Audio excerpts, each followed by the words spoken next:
Coming up next on Arizona Horizon's Journalist Roundtable, the battle over electric deregulation heats up as more companies come out in opposition.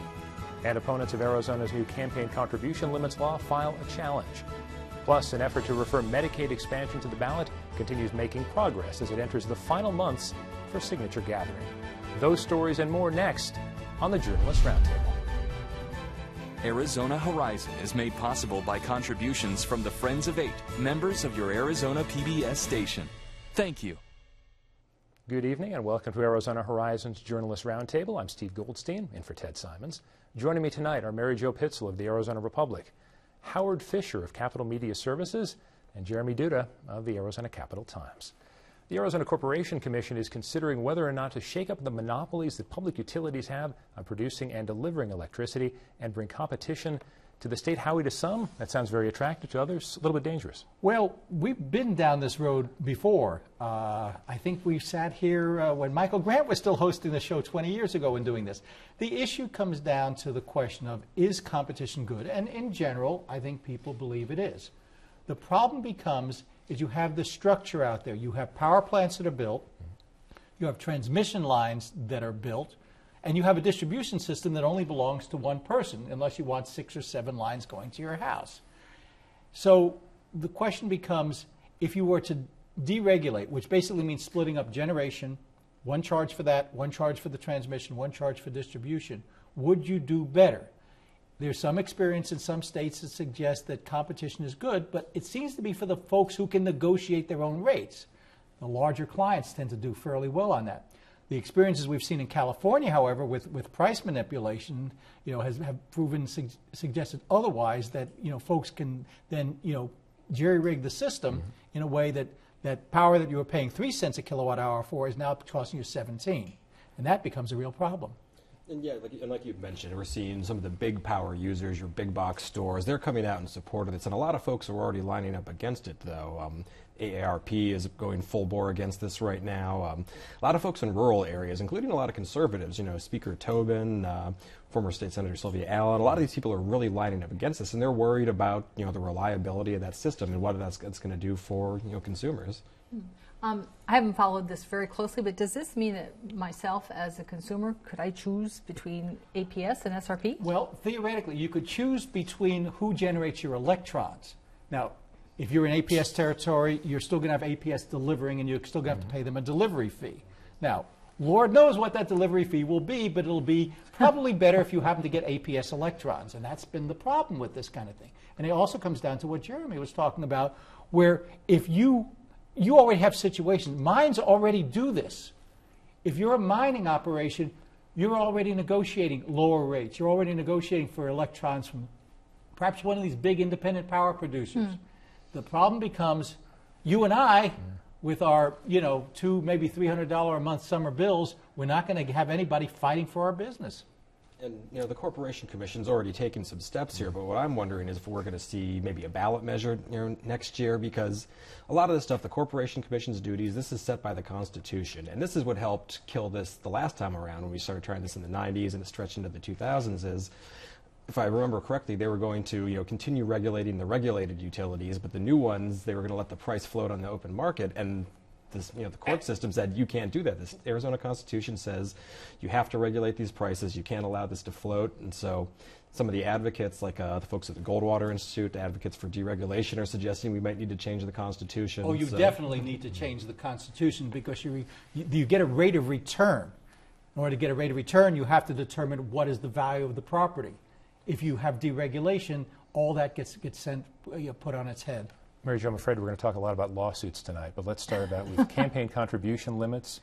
Well, Arizona Clean Elections Commission is opposed. They want to make some changes. Lewis Hoffman has filed another suit, the chair of the commission. Yes. Where do we stand? Yeah, so here we are in lawsuit territory again. This is basically a replay of a filing that was made a couple weeks ago to the state Supreme Court.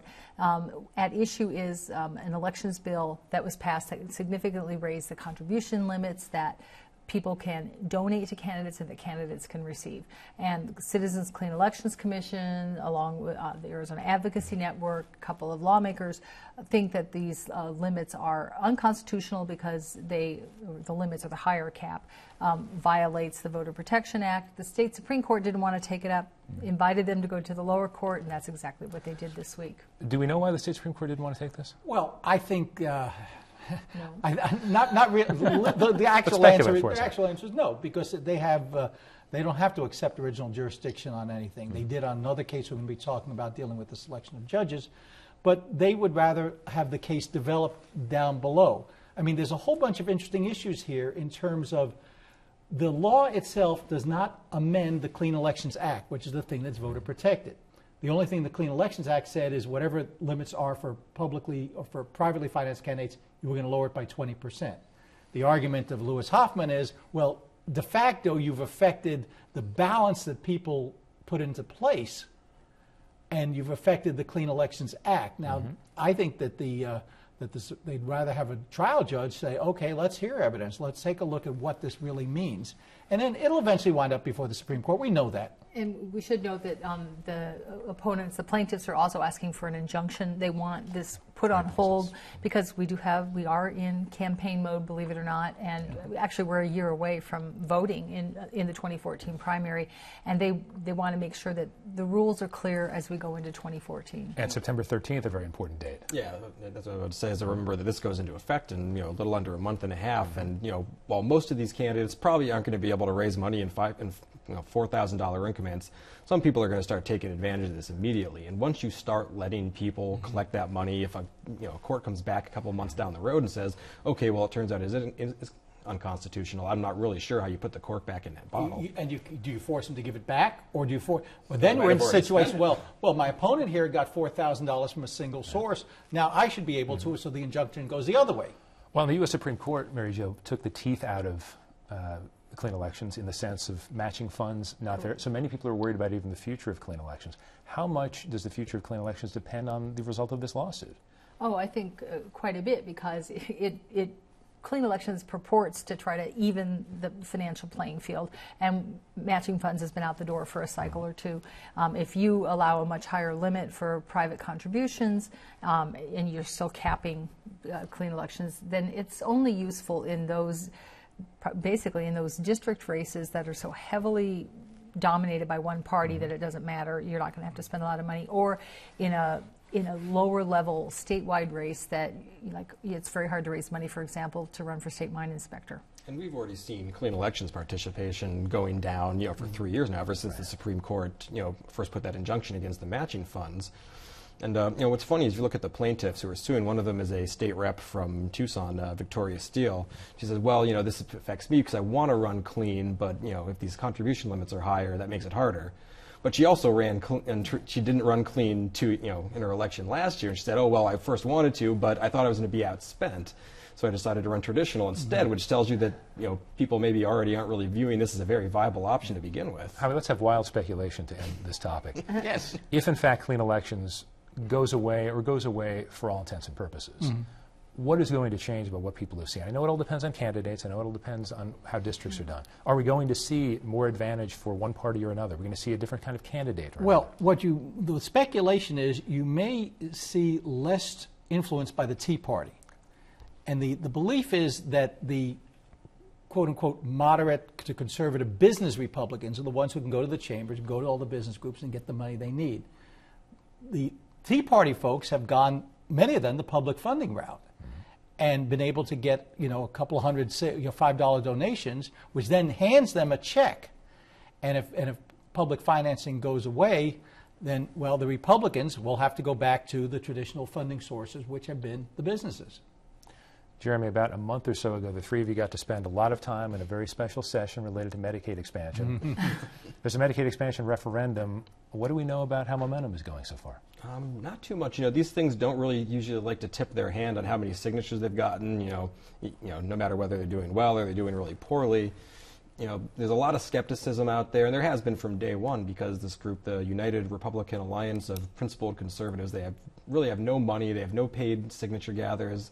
They're relying on this army of volunteers, and that's a really difficult way to go. You have to get 86,405 signatures, valid signatures, by September 13th. We're past the halfway mark here. In reality, they probably need about 120,000 to make sure to get rid of all the invalid ones.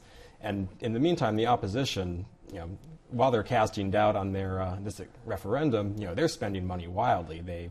For a while, they had people circulating a fake petition, basically, to kind of confuse them. It says sign here to say you support Medicaid. They've got their lawyers writing letters to the Secretary of State's office, kind of undermining the effort, talking about, well, there's this legal flaw and this legal flaw, and this won't get on the ballot even if you get the signatures. So they've got a tough road to climb for the last 5 weeks or so. And as Jeremy points out, money matters on this kind of stuff. I mean, I'll give you the prime example. There's another referendum out there over some election law changes dealing with who can turn in early ballots, how many signatures the Libertarians need, a new higher standard for turning in initiatives. They've got over $100,000 already to gather the paid, circulation, paid signatures.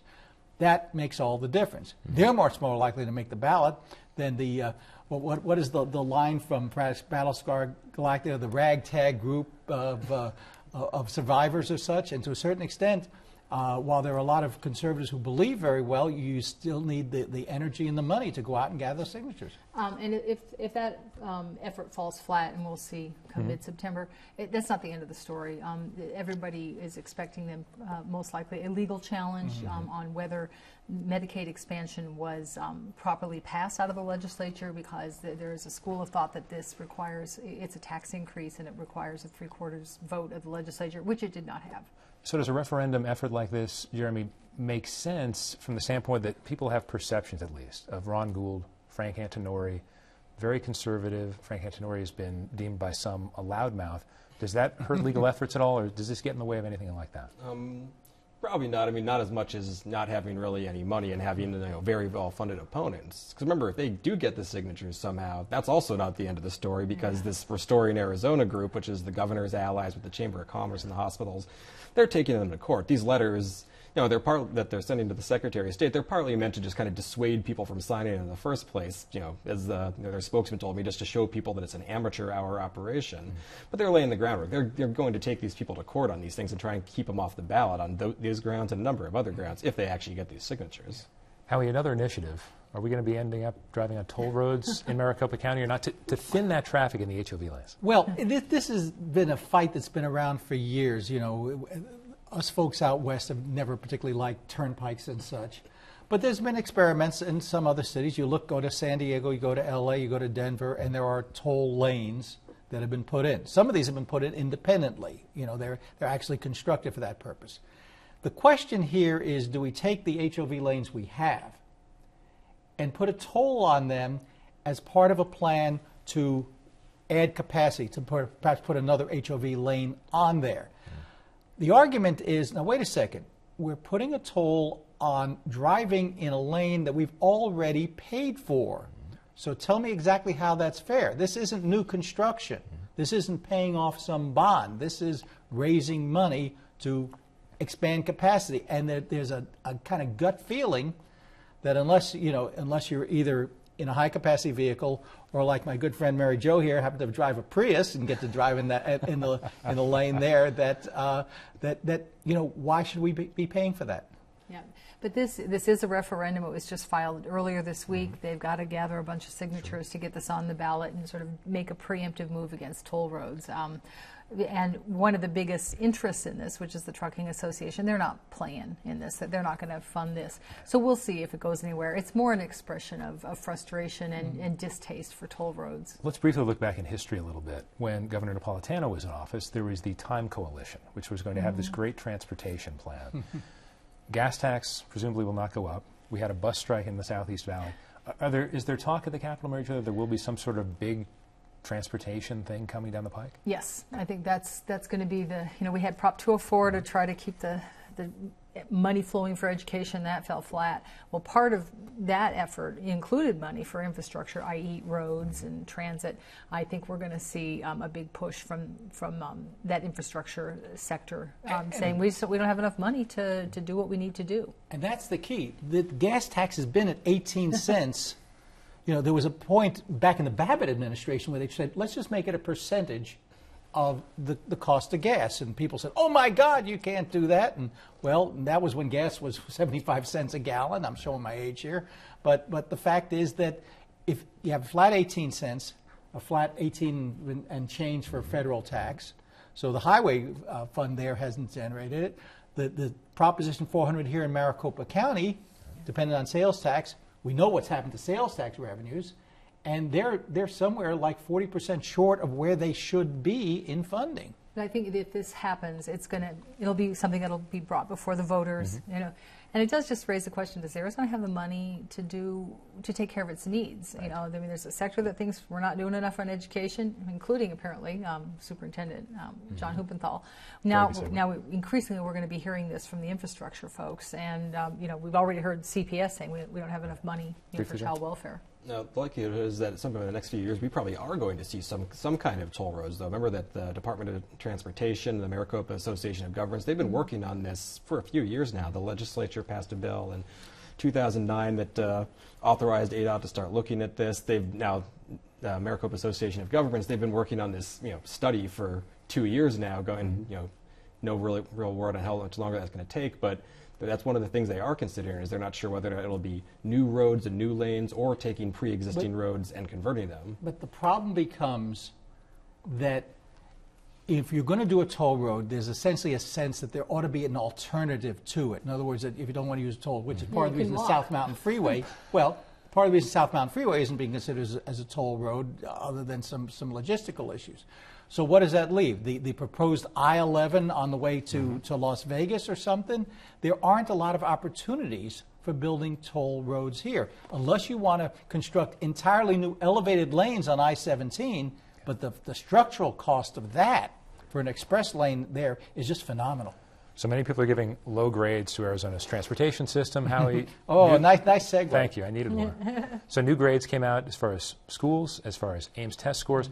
But I want to talk a little bit more about what Superintendent of Public Instruction John Huppenthal had to say. Former state lawmaker, very conservative former state lawmaker. And he and House Speaker Andy Tobin.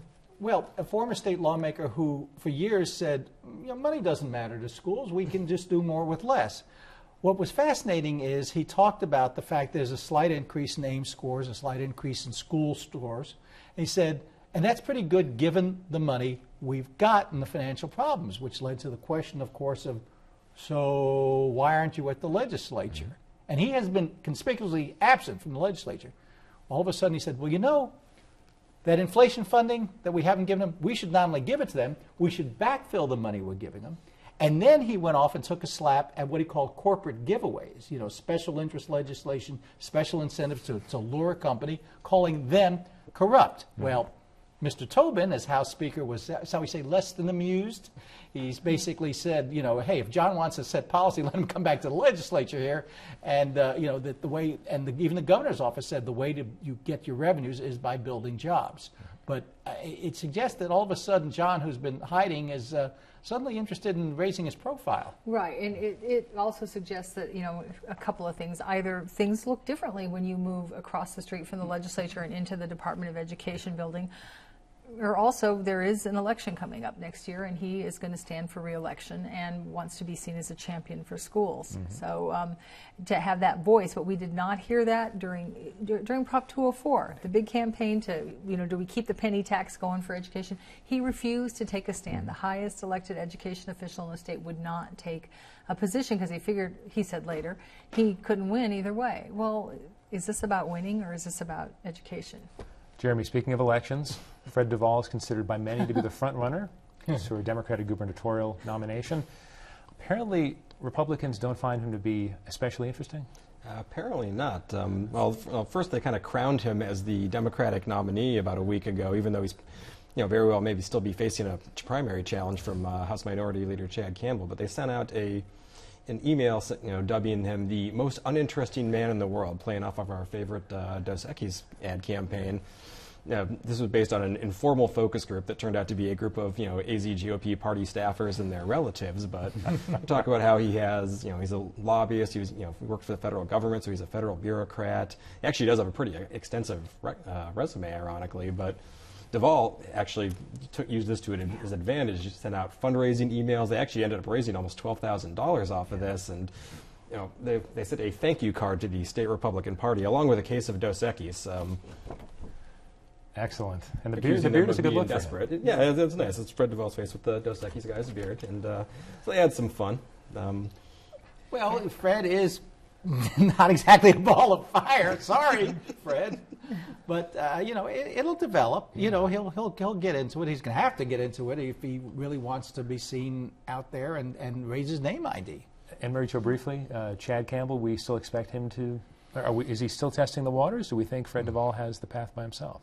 Increasingly, we're not hearing much from Mr. Campbell, who keeps saying, he'll be making a decision. So I think if you read between the lines, it's really hard to predict. But I think if you were going to have a campaign going, you'd probably be jumping in real soon.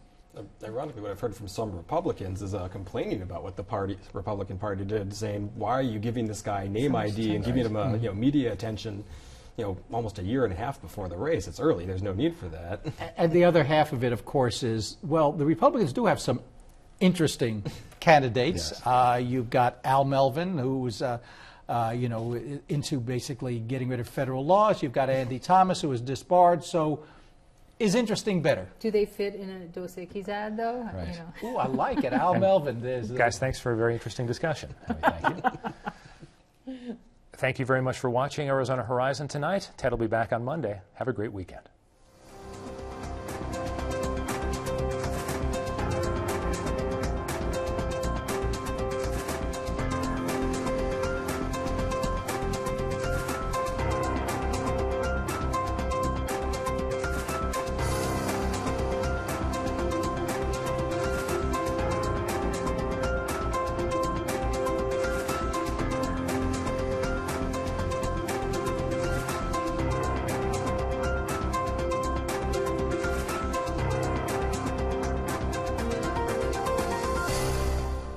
Arizona Horizon is made possible by contributions from the Friends of 8, members of your Arizona PBS station. Thank you.